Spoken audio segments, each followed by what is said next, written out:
আসসালামু আলাইকুম। আজকে আপনাদের দেখাইমু আমি পাতাকপি দিয়া চিংড়ি মাছ। সম্পূর্ণ ভিন্ন রূপের একটা রান্না। তো এখানে আমি পাত্রের মধ্যে তেল দিয়া পেঁয়াজ কুচি দিলাম।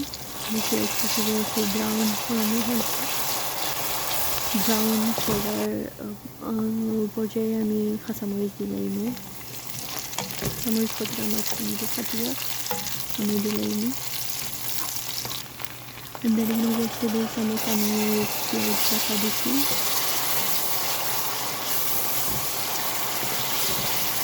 আর এখানে মধ্যে আমি 1 টেবিল চামচ রসুন বাটা আর আদা বাটা দিচ্ছি, দিয়ে ভালো করে মিশাই নিই।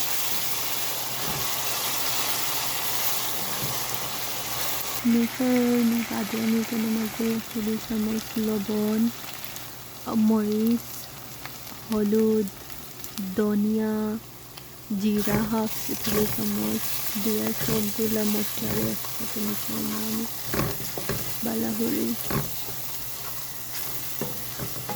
মশলার কালারটাই খুব সুন্দর হয়। সো ওকে চাই আমি সামান্য পানি দিয়ে মশলাটাকে ভুনিয়ে দেওয়া হয়ে তরকারির মজাটা বাড়ায় কিন্তু মশলা ভুনার উপরে। সো আমি ঢাকনা দিয়ে ঢাকিয়া দিলাইমু কতগুলো লাগে। দেন একটু বেলতে হোক, কালারটা খুব সুন্দর হয়েছে, তেলটা বাসিয়ে দিয়েছে। আমি একটু নাড়াচাড়া করে দিই। দেন আরও একটু পানি দিয়ে আমি আরও একটু বুনবো আমি মশলাটারে।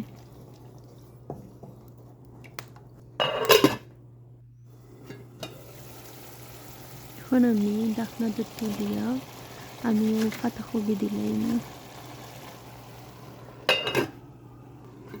পাতাকপি দিয়ে আমি কোনো নাড়াচাড়া করতাম না, একটু ঘুরিয়ে দিছি নিচে। পাতাকপিটা একটু মজে গেছিলো। অ্যান্ড দেন আমি একবারে উল্টে পাল্টাই দিছি। তারপরে আবার আমি রাখি দিছি।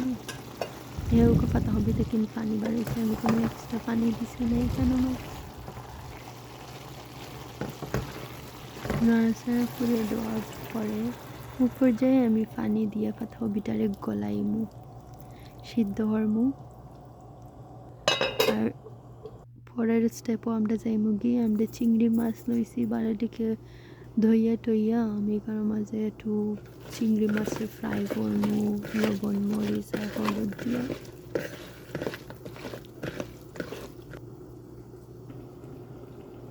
আমি প্যানের মাঝে সামান্য তেল নিয়েছি, দেন আস্তে আস্তে আমি চিংড়ি মাছ দিলাই। চিংড়ি মাছটা একটু লাল করে ফ্রাই করবো। এখন আমি আমার পাতাকপি সিদ্ধ হয়ে গেছে, ওই পর্যায়ে আমি চিংড়ি মাছ ডালি দিই। ওই পর্যায়ে আমি ধনিয়া পাতা দিলাম, বেশি করে একটু ধনিয়া পাতা দিয়া লাড়িয়া সারিয়া দিলাম। আমরা অলমোস্ট হয়ে গেছে। দেখো কত সুন্দর একটা কালার আইছে আর খুবই মজা হয়েছে। আশা করি আপনার ভালো লাগবো। আসসালামু আলাইকুম আপনারা।